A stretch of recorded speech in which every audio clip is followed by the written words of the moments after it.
professeur Djouhat, bonjour. Bonjour. Vous êtes professeur chef de service en immunologie à l'hôpital de Ruiba, Effectivement, oui. Alger Est, et vous êtes aussi président de la Société algérienne d'immunologie. Exactement. Alors, professeur Djouhat, donc merci de nous avoir reçu, l'équipe Liag Ebet au sein de votre service. Pour rappel, Liag Ebet c'est une agence de communication médicale qui a pour vocation la promotion de la santé publique en Algérie et aussi la coordination entre les médecins hospitaliers universitaires, les médecins des structures de base et les médecins de ville.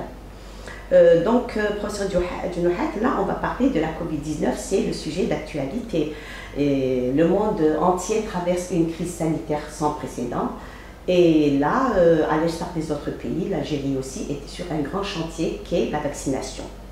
L'Algérie a importé au début 50 000 doses, puis 200 000 doses, et là c'est 500 000 doses, je pense. 500-700 000 doses. 500-700 000 doses, voilà, de vaccins. Alors, professeur Djouhat, ne pensez-vous pas que le facteur temps joue en faveur de la multiplication du SARS-CoV-2 en général et de la variante en particulier? Ce qu'il faut savoir, c'est que effectivement le variant temps il est très important. Il est très important, mais le facteur temps, c'est lorsque il y a des stigmates de la survenue d'une troisième vague, ou bien lorsqu'on est en plein vague. Oui. La situation en Algérie, elle est plus ou moins rassurante. D'accord. Donc l'évolution, pour l'instant, oui. Vous le savez très bien, la tendance, elle est baissière. Oui. Et on n'enregistre pas beaucoup de cas.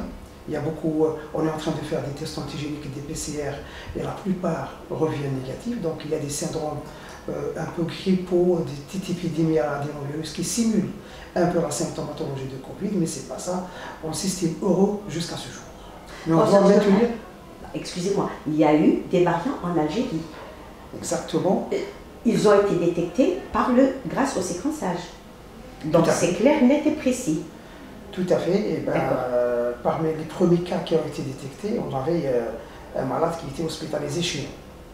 Et c'était nous-mêmes qui avions fait... À l'hôpital de Ruiba. À l'hôpital de Ruiba, on avait fait l'enquête épidémiologique. Il s'est avéré qu'au sein de cette famille, il y avait 4 personnes qui sont atteintes, qui sont malades. C'est vrai, ce n'est pas des formes très légères, c'est des formes, on peut les classer entre modérées et graves, donc avec une atteinte pulmonaire, il y a très peu de formes symptomatiques dans les nouveaux variants. On doit se méfier, mais je pense qu'on est toujours dans la situation épidémiologique de cas sporadiques et non pas de cluster. D'accord, très bien, jusqu'à présent. Exactement. Tant mieux, pourvu que ça dure. Professeur Djouhat, est-ce que le séquençage, donc vous avez posé le diagnostic suite à un séquençage, je suppose. Le séquençage a été fait chez vous ou à l'Institut Pasteur? Je dois vous expliquer un peu la démarche diagnostique en face de nouveaux variants. C'est la même démarche, donc on fait soit un test antigénique, soit un PCR. Et lorsqu'elle revient positive, on pose le diagnostic de Covid. Mais on n'a pas le droit de poser le diagnostic de nouveaux variants. Puis qu'est-ce qu'on fait? Ces mêmes prélèvements, on les envoie à l'Institut Pasteur, qui reste aujourd'hui la référence en matière de génomique de SARS-CoV-2. Eux, avant de faire la PCR, le séquençage, ils refont une autre PCR. Qui s'appelle... Non, pas du tout, pas pour confirmer. Pourquoi? La confirmation, elle est déjà faite ici. C'est une PCR qui détecte le gène S en plus de ce qu'on détecte comme autre gène.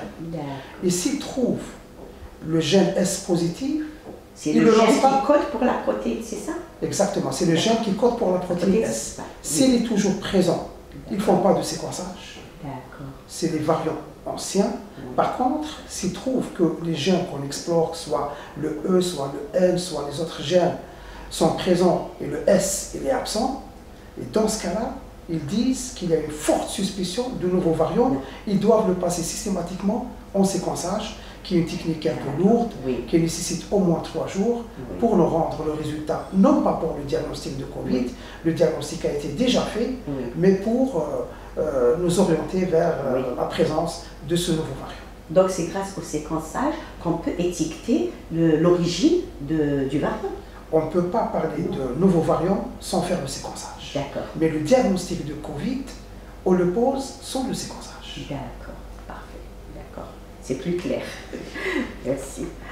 Alors, pour la deuxième question, donc, à travers les critères, donc quels critères peut-on juger de l'efficacité d'un vaccin? Là, je reviens au vaccin. L'efficacité, vous le savez très bien, le pourcentage de l'efficacité et de la sécurité, c'est des choses qui ont été exigées par l'OMS. Tout à fait. Donc l'OMS a exigé que l'efficacité du vaccin doit être au minimum de 50-52%. Oui. Donc tous les vaccins qui ont une efficacité qui dépasse les 52%, ils sont supérieurs. Ils doivent, heureusement, oui. On ne s'attendait pas à avoir des efficacités à plus de 90%, et Dieu merci. Oui. Donc je pense que tous les vaccins ont atteint cet objectif. D'accord, très bien. Par contre, comment expliquez-vous alors les troubles de la coagulation, les thromboses, enregistrés suite à l'administration du vaccin AstraZeneca? Et pas plus tard qu'hier ou ce matin, le professeur Riaté, président de la FOREB, donc, a recommandé une petite halte concernant la vaccination avec AstraZeneca en Algérie. Qu'est-ce que vous en pensez réellement? Bien que l'OMS n'a pas continué à recommander ce vaccin. L'OMS, elle continue toujours à recommander ce vaccin. Oui. Pourquoi? Vous le savez très bien, c'est la seule firme qui a, avant la production et la fabrication du vaccin, ils ont clarifié ce qu'ils voulaient apporter dans cette pandémie. Donc, ils ne visaient pas vraiment des bénéfices à travers la vaccination ou la commercialisation du vaccin. Vous savez très bien qu'il représente le vaccin le moins cher.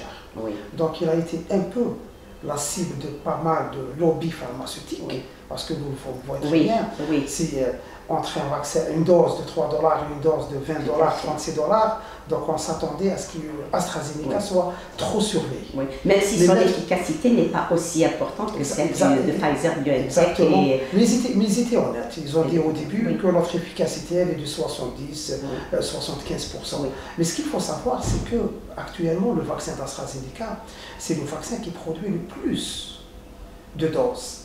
Et donc, lorsqu'on produit beaucoup de doses, ça sera le vaccin le plus utilisé à travers le monde. Oui. Et lorsqu'il est plus utilisé à travers le monde, soyez certain que pas mal de sujets vaccinés qui allaient faire quelques complications, oui. Eh bien, ils l'ont fait, que ce soit avec ou sans vaccin. Oui. Mais puisqu'il y avait ces cas, je sais qu'il y avait quand même une déclaration de presse qui date de même pas 48 heures, oui. Et ils n'ont pas pu établir de lien de causalité entre les vaccins, oui. Mais à titre préventif... Ils sont les bien défendus, les fabricants. Exactement, mais à titre préventif, on peut, comme ça a été dit par le professeur Riaté, patienter un peu et voir le retour des études. Exactement. Oui, la finalité des études. Et il paraît que quand même AstraZeneca est quand même un bon vaccin sur les personnes âgées. Vous savez, lorsque les politiciens se mêlent de l'efficacité du vaccin et des indications, on ne se retrouve plus. Oh, c'est vrai. Lorsqu'on a vu des présidents des États européens qui interdisent le vaccin à des personnes qui ont plus de 55 ans, et maintenant ils remettent ça en cause. Finalement, c'est pour autre chose. Non, il faut que les instructions viennent des scientifiques. Oui. La plus grande étude qui a ciblé le vaccin AstraZeneca, c'est l'étude écossaise. Et l'étude écossaise, ils ont inclus dans la phase 4 même les sujets qui avaient plus de 80 ans. Ils n'avaient posé aucun souci. C'est ça. Donc l'efficacité, elle est là.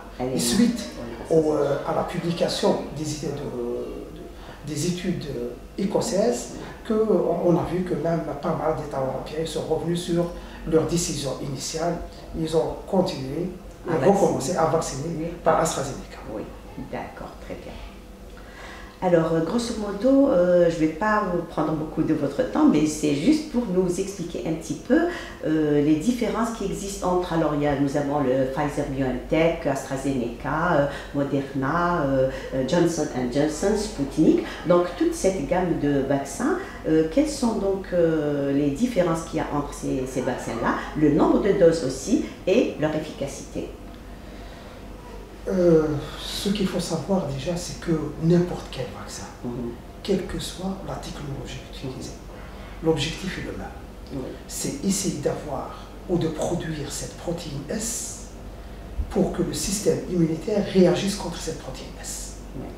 Donc il y a ce qu'on appelle un nouveau concept maintenant en vaccinologie. Le nouveau concept, ce n'est plus donner un ancien virus ou une ancienne protéine, mais ici d'éduquer l'organisme à produire lui-même l'antigène vaccinal. C'est ça, c'est les nouvelles technologies. On peut lui donner de l'ARN, on peut lui donner de l'ADN, des adénovirus, des vecteurs, mais la finalité, c'est la production de protéines S. Il y a d'autres firmes comme Novavax qui est resté sur l'ancienne. Ils ont dit c'est pas la peine. C'est pas la peine de faire fatiguer l'organisme pour la production de protéines S. Je vais produire la protéine S recombinante et je l'injecte. D'accord. Et les firmes pharmaceutiques les plus anciennes, comme les chinoises et celles de l'Inde, ils ont toujours suivi l'ancienne technologie de vaccins inactivés, comme Sinopharm, comme Sinovac, comme il y a pas mal de firmes. C'est des vaccins inactivés. C'est des vaccins inactivés. Donc il reste sur les technologies classiques. Les technologies classiques qui ont montré leur efficacité depuis des décennies.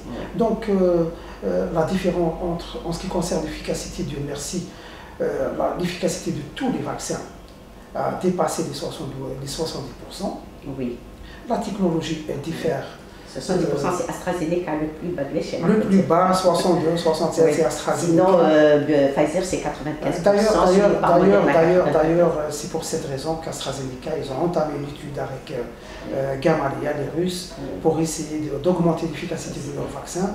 Et pourquoi pas opter pour une deuxième dose différente de l'adénovirus qui a été utilisée lors de la première dose. Et certainement, on aura une efficacité un peu plus importante. Oui. Très bien. Alors, professeur Djouhat, là, on va être concret. Si aujourd'hui j'ai la Covid-19, je suis infectée par la Covid-19, d'accord, quel sera donc mon calendrier vaccinal? Pour le Sputnik, c'est ce qu'on a. Non, en fait, quand on a le Sputnik, on a le chinois, on aura l'AstraZeneca, donc soyez certaine que la plupart des pays vont avoir presque toutes la gamme des vaccins. Donc on ne raisonne pas Sputnik, on raisonne Sputnik, on raisonne aussi par rapport aux autres vaccins qui vont arriver. Donc le stade, ça sera la même chose. On a fait l'infection, l'idéal c'est de ne pas faire dans les 3 mois après l'infection le vaccin, c'est ce qui a été d'ailleurs instruit par notre tutelle. C'est logique, puisque le système immunitaire il est là. On ne connaissait pas au début la durée de cette immunité, mais maintenant il y a des articles très récents, des publications très sérieuses qui ont montré que cette immunité naturelle à travers l'infection naturelle, elle peut persister même au-delà de 6 mois. Donc je pense que ce n'est pas la peine de faire la première dose dans les 3 premiers mois. À partir du 3e mois, on peut faire la dose. Et maintenant, c'est discutable. Est-ce que les sujets qui ont déjà fait l'infection doivent recevoir une autre ou non? Donc je donne... Le cas de Pfizer, non. Pardon? Pour Pfizer, la Haute Autorité de Santé a donc préconisé le schéma suivant. Pour celui qui a déjà contracté la Covid-19, la première injection de vaccin fait office d'injection de rappel. Donc se limiter à une seule injection. Mais ce n'est pas pour des raisons économiques? Non, mais croyez-moi qu'en fin de compte, il y a des études sérieuses qui ont montré que lorsqu'on fait le premier vaccin à des sujets qui ont contracté le virus, et on compare leur réponse par rapport à ceux qui n'ont pas été en contact avec ce virus, elle est plus importante. Et là, on a constaté que la première dose du vaccin dépasse l'efficacité de la deuxième dose chez des sujets qui n'ont jamais contracté le vaccin.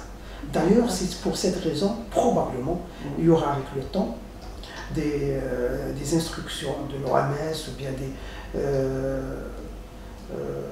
des institutions de santé à travers le monde pour aller vers une seule dose pour les sujets qui ont fait déjà l'infection. Par contre, ce qu'il faut savoir, c'est que la réponse immunitaire, elle est dose dépendante.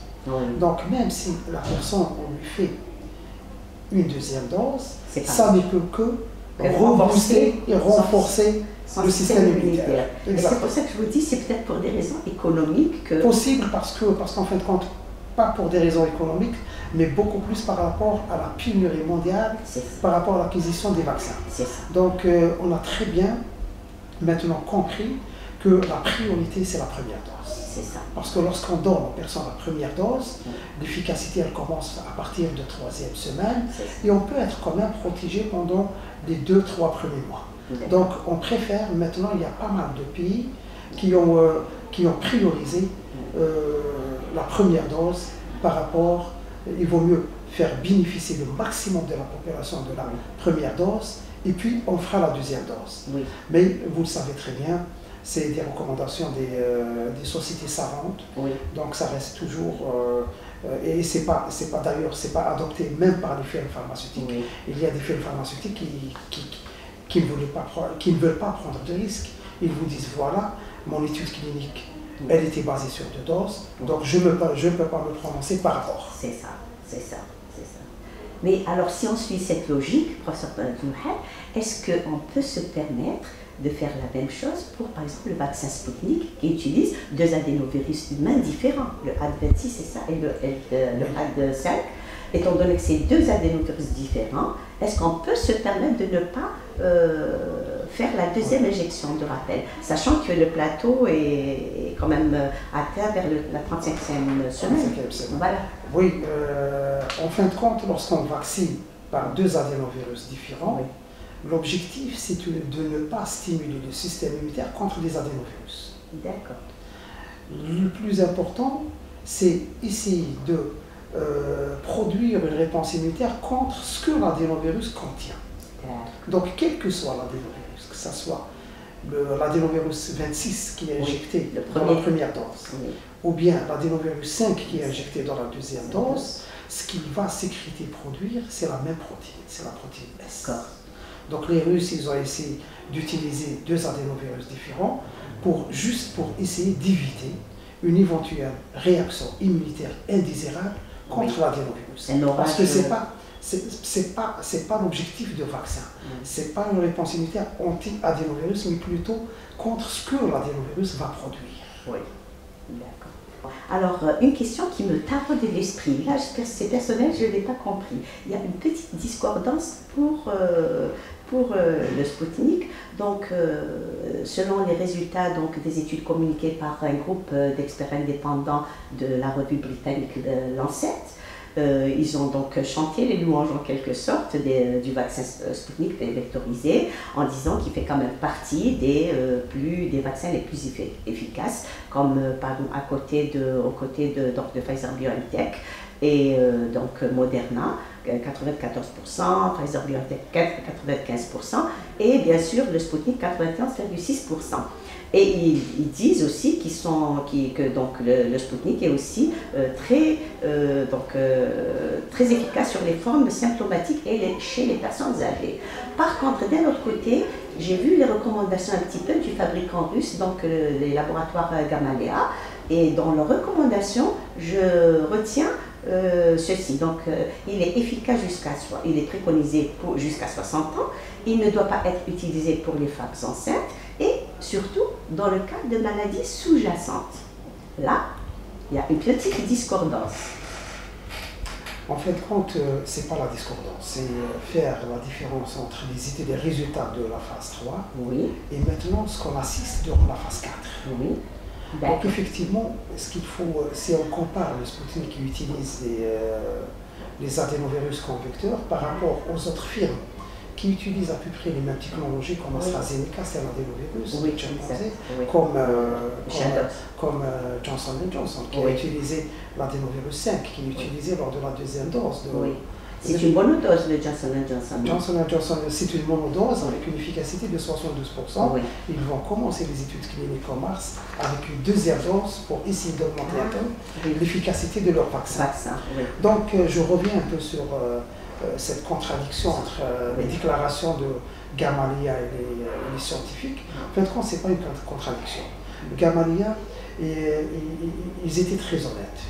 Les Russes disaient voilà, la population qui a été incluse dans notre étude, il n'y avait pas de femmes enceintes, il n'y avait pas de sujets très âgés. Donc, on ne recommande notre vaccin que pour la population incluse. Qui a été incluse dans les études. Exactement. Par contre, maintenant, sur le terrain, ce qu'on est en train de constater, c'est que c'est un vaccin qui est quand même efficace chez les sujets âgés. On a donné des sujets qui ont 80 ans, 75 ans, et c'est avéré qu'il est très efficace. C'est comme ça que l'Algérie, exactement, tout le monde. Exactement. D'accord. Ok, donc c'est rassurant. C'est rassurant. D'accord, très bien. Mis à part les quelques effets secondaires constatés dans tous les vaccins. Dans toutes les vaccins vaccinales. Ils ne sont pas spécifiques. Au Sputnik. D'accord, très bien.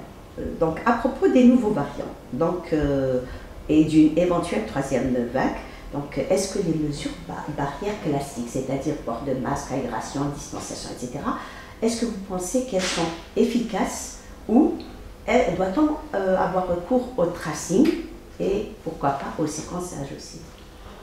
Donc, pour répondre à votre question, il y a deux volets. Il y a le volet théorique. Oui. Théorique, c'est toujours les mêmes mesures barrières qu'on doit respecter. Il y a des mesures un peu, si je peux me permettre, pratiques, un peu spécifiques de la population algérienne. Et malheureusement, on a constaté que l'Algérien est un peu indiscipliné par rapport, très sceptique par rapport aux mesures préventives. Dans ce cas-là, j'insiste sur un point qui est un point très très important. Si on arrive à maintenir le port de masque, ça va, toi et moi, ça va stopper la propagation du virus, d'autant plus qu'on est, comme je l'avais déjà dit, alhamdoulilah, dans le déclin de la pandémie chez nous. Donc maintenant, les nouveaux variants, il y a des nouveaux variants, il y aura des nouveaux variants, et Dieu seul sait, est-ce que vraiment la deuxième vague qui était très virulente en Algérie, est-ce que ce n'était pas dû à un variant spécifique qu'on ignorait parce qu'on n'avait pas fait le séquençage à l'époque? Donc je ne peux pas répondre. Comme je pensais qu'il y a certains pays qui sont champions dans le séquençage, comme les Danois et tout. Les Danois, c'est maintenant, ils sont arrivés à 20%, mais les Américains, ils sont parmi les derniers pays qui font le séquençage. Juste après les Danois, c'est les Britanniques, puis arrivent les autres pays, mais ils sont rares les pays qui font le séquençage. Par rapport au séquençage, par rapport à ces nouveaux variants, déjà on s'estime heureux par rapport à l'efficacité du vaccin. Pour le variant britannique, la plupart des vaccins restent quand même efficaces. Ils perdent 5 à 10% de l'efficacité, mais c'est pas comme le Sud-Africain. Le Sud-Africain, on avait un peu l'avantage d'avoir deux géants pharmaceutiques américains qui ont inclus la population du Sud-Afrique dans les essais cliniques. Ils ont pu comparer quand même l'efficacité chez la population qui était infectée par les nouveaux variants, le sud-africain et l'autre. On a quand même des résultats très intéressants. Il y a Johnson & Johnson qui a vu que l'efficacité de son vaccin était de 72%. Et lorsqu'ils ont testé cette efficacité, ils ont évalué cette efficacité contre le nouveau variant sud-africain, il s'est avéré qu'elle a baissé à 57%. AstraZeneca aussi. AstraZeneca aussi, mais il y a aussi Novavax. Novavax qui utilise la protéine recombinante avec une efficacité qui dépasse 89%, mais lorsqu'on l'a essayé pour le nouveau variant britannique, elle était de 86-85, toujours très efficace. Par contre le nouveau variant sud-africain, elle a baissé à 60%. Donc on voit très bien qu'elle a perdu plus de 34% de son efficacité. Mais ce qui est rassurant, c'est que, comme je l'avais déjà dit au début, l'OMS a exigé dès le début que l'efficacité doit dépasser les 50 à 52%. Et jusqu'à maintenant, même en face de ces nouveaux variants, l'efficacité de tous les vaccins, elle dépasse le seuil qui a été fixé par l'OMS. Qu'en est-il du nouveau variant nigérian? Le nouveau variant, pas nigérien, nigérian, qui vient de Nigeria. Oui, c'est ça. De Nigeria, c'est un nouveau variant qui ressemble sur le plan transmission au variant britannique, donc il se transmet très rapidement. Sur le plan résistance au vaccin, il ressemble au variant sud-africain. Il résiste quand même à quelques vaccins, mais j'ai dit que malgré cette résistance, les vaccins restent quand même efficaces. Elle reste efficace. Sur le plan gravité, les études n'ont pas encore publié leurs résultats. Donc, est-ce qu'il est plus grave, pas plus grave, je ne sais pas. On doit patienter 6 jours ou bien 6 semaines. En ce qui concerne la transmissibilité, il est plus transmissible comme le variant britannique. par rapport aux résistances, il ressemble au variant sud-africain. Et sinon, la conduite à tenir est toujours la même. C'est toujours la même. En fin de compte, normalement, on doit durcir un peu les mesures préventives. On est passé dans quelques pays, par exemple, pour la distanciation physique, de 1 mètre, 1,5 mètre à 2 mètres pour ces nouveaux variants. Oui. Mais c'est très très difficile de l'appliquer chez nous. Oui. Si on reste, on maintient au moins le port de masque. Déjà, la distanciation, on est pas mal. Tout à fait, parce que là, on est passé de l'autre côté de la barrière, malheureusement, quand c'est par rapport à la prévention. Exact. Professeur Djenouhat, on a parlé d'un traitement, un anticorps monoclonal, donc comme traitement de la Covid-19. Est-ce que c'est toujours à l'état expérimental ou ça a été déjà testé sur... il y a eu des essais dans ce sens?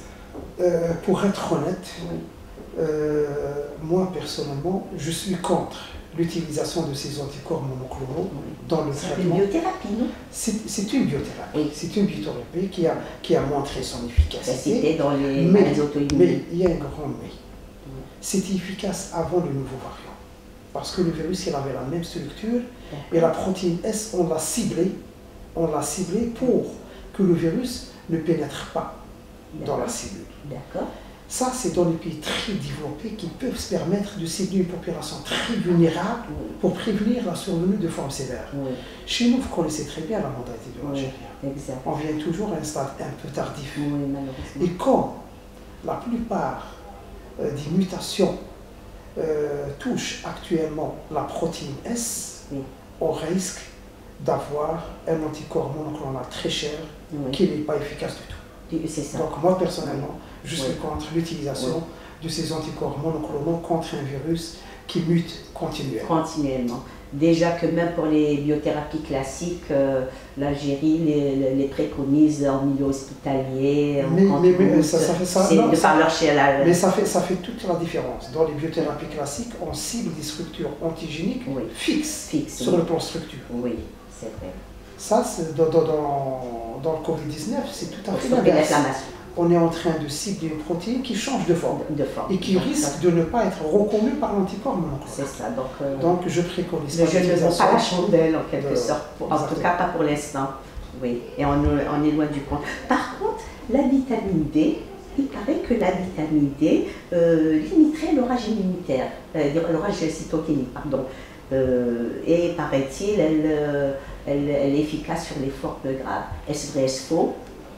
La vitamine D, elle a deux effets. Elle a un effet préventif pour les gens qui sont déjà sous vitamine D. D'accord. Lorsqu'ils font l'infection Covid, ils vont faire des formes légères ou asymptomatiques. Quand même, c'est démontré. Parce que la vitamine D, elle est connue depuis longtemps très efficace pour renforcer le système immunitaire. Oui, c'est vrai. Donc elle renforce le système immunitaire et je ne sais pas pourquoi chez nous, on s'est un peu focalisé trop sur la vitamine C et on a oublié la vitamine D qui était beaucoup plus efficace par rapport au zinc et à la vitamine C. Donc moi je préconise l'utilisation de la vitamine D même en dehors de toute affection parce qu'on a constaté qu'il y a pas mal de maladies émergentes, de maladies auto-immunes, de maladies du système immunitaire, de cancers qui sont dus à ce déficit de vitamine D.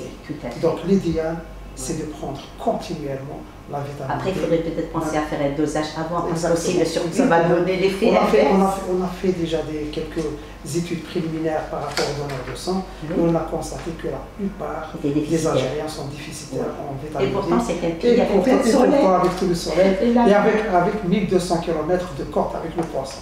Allez comprendre. Allez comprendre. Ok, donc en attendant, alors, professeur Djenouhat, vous avez toujours préconisé le confinement de 5 jours suivi d'une PCR ou d'un test antigénique pour vérifier. Alors, est-ce que vous le préconisez toujours? Pour les voyageurs.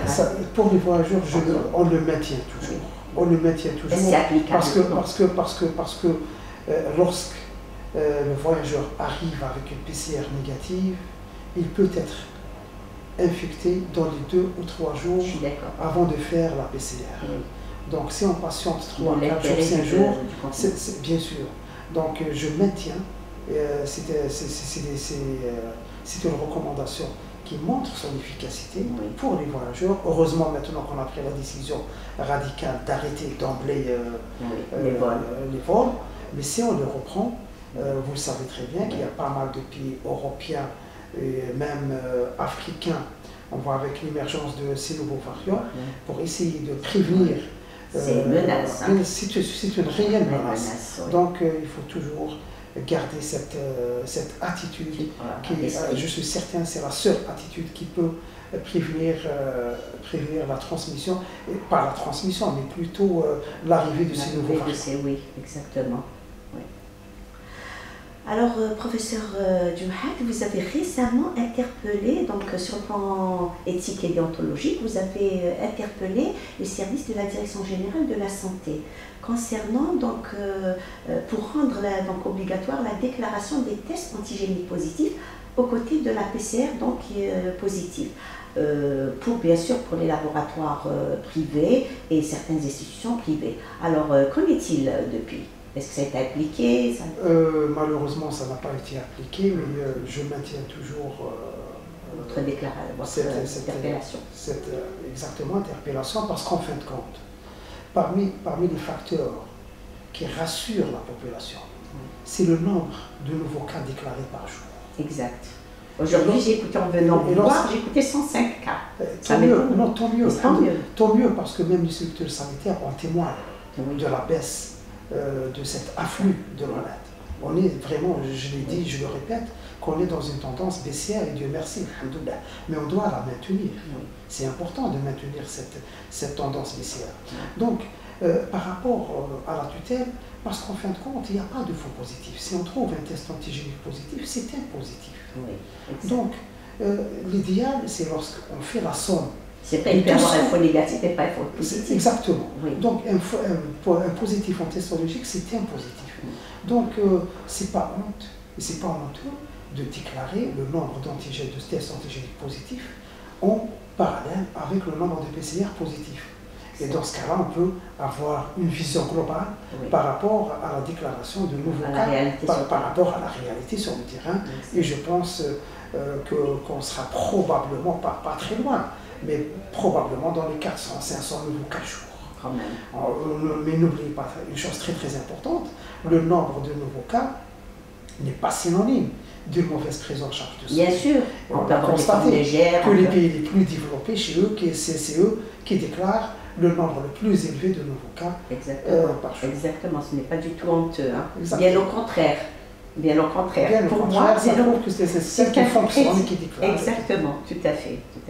Alors, professeur Djouhad, est-ce que donc aujourd'hui nous sommes dans disons dans des cas sporadiques ou dans des cas de cluster, voyez, pour les nouveaux variants? Je pense qu'on est dans des cas sporadiques. Toujours, on n'est pas dans des clusters, exactement. D'accord, très bien. Avez-vous enregistré des cas de réinfection par De réinfection à l'hôpital d'Ormiba, on a enregistré quand même 4 ou 5 cas parmi les personnes exerçant au sein de notre structure. D'accord. Donc il y a quand même des cas de réinfection. Ce qui est intéressant, et on n'a pas encore vu d'études par rapport à ça, parce qu'en fin de compte, il y a pas mal de gens qui ont contracté le virus, mais il y a une minorité qui peut faire une réinfection. Et pourtant, c'est la majorité qui était encore en contact exposée et en contact avec le virus. Donc je suppose qu'il y a au moins 90 à 95% qui ont contracté le virus, qui restent immunisés et qui vont répondre par une forme asymptomatique. Il y a une minorité qui va faire des symptômes. Et si vous vous rappelez, ça fait 3 mois, j'ai dit que lorsqu'ils font des symptômes, c'est des symptômes modérés, mais c'est avéré ces derniers cas que ceux qui ont fait des réinfections, c'était des symptômes oncologiques plus sévères par rapport à la première forme. Donc on a des patients qui ont toujours des séquelles à ce jour-là, et on doit étudier le profil immunologique et génétique. Pourquoi cette catégorie elle est susceptible à faire des réinfections. Et même des formes plus graves. Exactement. Et professeur Djouhad, vous avez remarqué donc ces cas de réinfection. Combien de temps après la première infection? On a eu un cas 3 mois avant la première infection et les autres c'est 4-5 mois. 4-5 mois, voilà, c'est toujours... Bien que les études récentes ont montré qu'on peut rester immunisé jusqu'à 6 mois, et la dernière étude qui a été publiée dans Science jusqu'à 8 mois, mais il y a toujours des personnes qui restent susceptibles. Exactement. Le système immunitaire n'est pas le même pour le système immunitaire et surtout le fond génétique qui diffère d'une personne à une autre. Oui, c'est vrai. Donc, professeur Djumahad, par rapport au séquençage, pensez-vous qu'il serait souhaitable donc là je m'adresse, je parle des laboratoires privés, est-ce qu'il est souhaitable qu'ils s'investissent dans l'achat de séquenceurs et aussi la formation de leur personnel? Pour le séquenceur, je pense que pour le privé, il ne faut pas aller vers le séquenceur, parce que le privé, il a toujours l'esprit de ce qu'on appelle la rentabilité. Oui, le séquenceur n'est pas rentable dans un laboratoire privé. Par contre, si on peut aller vers généraliser les nouvelles PCR qui détectent le gène qui code pour la protéine S, et on aura vers la détection, au lieu de 2 gènes, le 3e gène, on peut un peu diminuer la pression par rapport à l'Institut Pasteur. On envoie à l'Institut Pasteur que les malades qui ont des PCR avec les 2 gènes positifs et le spike négatif. Chez ces cas, on suspecte fortement l'apparition d'un nouveau variant. Par contre, si on fait une PCR et on trouve que tous les gènes sont là, ce n'est même pas la peine de l'envoyer à l'Institut Pasteur et on peut être certain qu'on n'est pas en face de nouveaux variants. Donc le séquençage en privé, c'est pas rentable. C'est pas rentable, oui. Après, il y a combien de séquenceurs à travers le territoire national? Peut-être 3 ou 4, non? Honnêtement, je sais qu'il y avait il y a Mustapha, il y a Oran, il y avait Constantine, il y avait un Institut Pasteur, il y avait 3 séquenceurs à l'Institut Pasteur, mais je pense qu'il y a quand même pas mal de laboratoires de recherche qui ont acquis ces séquenceurs. On peut avoir le nombre exact si on sollicite la direction de la recherche. Parce que la plupart des séquenceurs ont été financés par la direction de la recherche, malheureusement.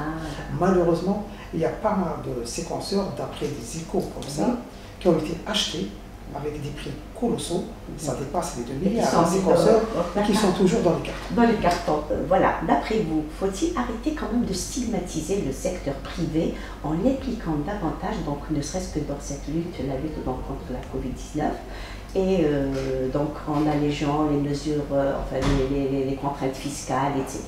Je parle là beaucoup de laboratoires pharmaceutiques qui ont quand même beaucoup de bonne volonté pour essayer d'investir, de s'investir plus. Qu'est-ce que vous en pensez? Pour être honnête, pour parler de la fiscalité, c'est pas mon domaine. Oui, donc je ne peux pas me prononcer par rapport à cela, mais par contre, il faut favoriser, avantager et encourager le secteur privé. Parce qu'en fin de compte, vous le savez très bien, si vous partez dans les hôpitaux maintenant, dans les grands CHU, il y a peu d'hôpitaux qui font les tests antigéniques sans parler de la PCR. Heureusement que les labos privés sont là. Vous le savez très bien qu'il y avait une grande pénurie de didymères dans les structures hospitalières. Heureusement que les labos privés sont là. Donc soyez certaines que les paramètres, malheureusement je le dis, les paramètres effectués et trouvés dans le secteur privé sont beaucoup plus importants par rapport à ce qu'on a dans le secteur public. Il faut les encourager pour aller ces histoires de contraintes fiscales et tout, pour aussi, si on veut avancer en quelque sorte. Exactement. Professeur Djumahad, alors là c'est ma dernière question. Quel est d'abord votre message par rapport à la population et quel est aussi votre message par rapport à votre tutelle? Le message par rapport à la population, c'est toujours la prévention. C'est la prévention et j'insiste sur l'élément le plus important, c'est le port de masque. C'est très important si on veut vraiment prévenir la propagation de ces nouveaux variants. Par rapport à la tutelle, je pense que si on se compare par rapport au secteur sanitaire à travers le monde, nous pouvons dire que l'Algérie a bien géré la Covid. Oui, c'est vrai. Le résultat est là. Ce qui se passe ailleurs, c'est la Je vous donne un petit exemple de l'hôpital d'Orléans. Le malade, il vient. Il trouve sa place. Le médicament, il est gratuit. On a essayé de faire des ponts avec quelques cliniques privées. Je tiens à les remercier pour faire des scanners privés pour ces malades. C'est vrai. Même en ce qui concerne la bouffe, ils ne mangeaient même pas la bouffe qui vient de l'hôpital. On leur ramenait, il y avait des traiteurs qui donnaient des repas gratuitement aux malades.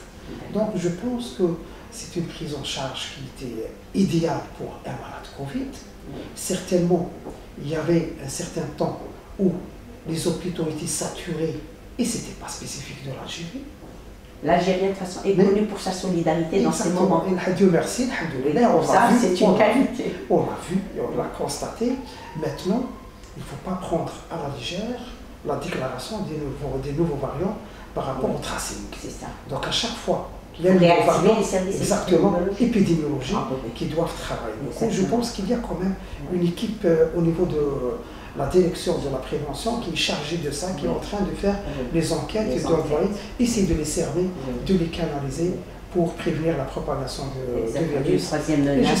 Et j'espère, Inch'Allah, qu'on verra des jours meilleurs le plus tôt possible. Eh bien, merci beaucoup, professeur Djoumahat, pour tous ces éclaircissements que vous nous avez apportés.